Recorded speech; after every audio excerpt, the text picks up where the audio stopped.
Hello, I am Abby Pritchett, and this is the story of my life. My twin brother Mark and I were born into the society called Delaware. We lived underground in our tiny rooms, but none of us really minded. No one ever really did much around there anyway, except when we were required to use the treadmill machines in order to keep our bodies in shape in case we needed to escape. But even then, we could only go during our regulated times. The government was always strict like that, but it was, as they claimed, to keep us safe, so they were never really questioned. Anyway, we were all connected to a virtual reality system that came to be known as the world. This is where we lived, learned, and played.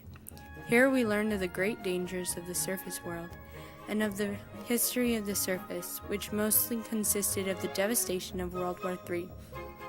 We were attacked by Korea, and soon the whole world was in all-out nuclear war, destroying the surface world. Luckily, our great American leaders had planned ahead for this and built the underground society we live in today. Mark and I excelled in school and became friends with Evelyn McKay. We grew up, happy to live in our society and blissfully unaware of the truth. So we lived from day to day, reading, playing, and writing, until the day came that our mother reached her 50th birthday. We had the usual ceremony, and since couples are meant to be together, we knew that this would be the day that they both left. It was traditional for those who reached the age of 50 to be transferred to the other bunkers so that they may live out the rest of the years peacefully. On that night, we said our goodbyes and rested peacefully. I was shaken awake by Evelyn, though, and she explained that she was on the mills last night. She heard the voices of our parents, and they were screaming. On our next mill shift, Mark and I reported ill, and when the officials left, we snuck out through the clean halls.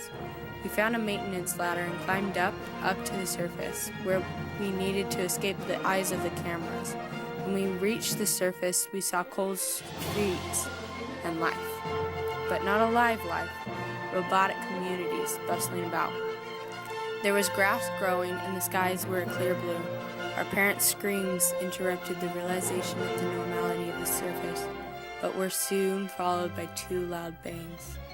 I tried to scream out their names, but Mark stops me and we return to our lifeless bunkers. It was at that moment that we realized that we had been living a lie. When we reported back into the world, we tried to tell the others of the falsities of their lives, of the bright skies of the surface world, but everyone scoffed at us, and no one believed us with the exception of Evelyn. She and I made plans in the night to leave this wretched, false life, but Mark ignores our scheming, insisting that we stop before the government gets us too. We have none of his fear, though, and tell him that we will leave with or without him, and he will be alone. He reluctantly agrees, and soon we put our escape plan into action. We managed to get the same mill shift, and we leave the way Mark and I did on that day, except we ran as far as we could and escaped the city life. We left behind that whole corrupted society and ran until the cities departed, and we were left with only the grass, sky, and now dirty jumpsuits on our back. With time, we discovered a colony of other humans, and here we thrive, living our life with the freshness of life and in the true reality. In the words of Jane Eyre, I am no bird, and no net ensnares me. I am a free human being with an independent will, which I now exert to leave.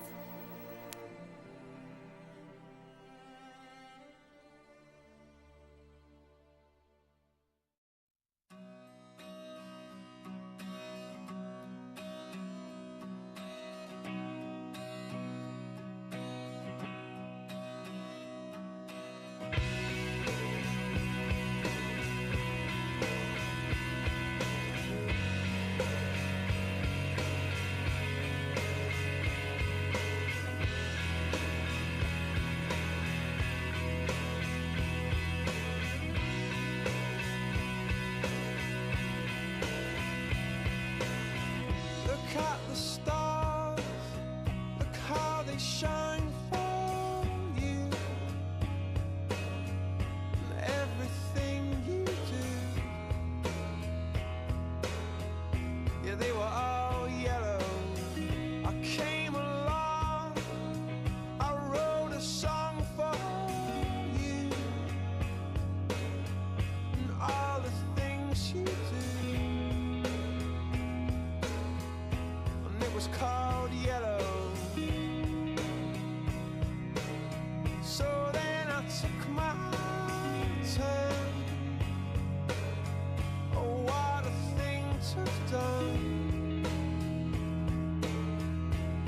was all yellow.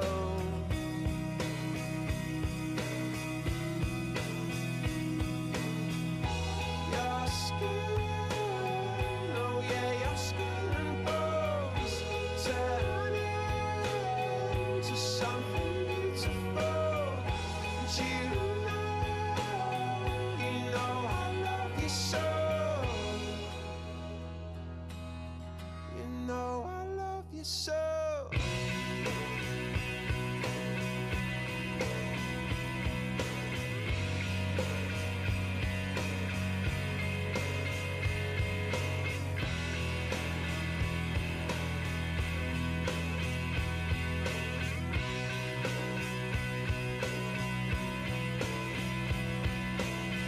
I swam across, I jumped across for you.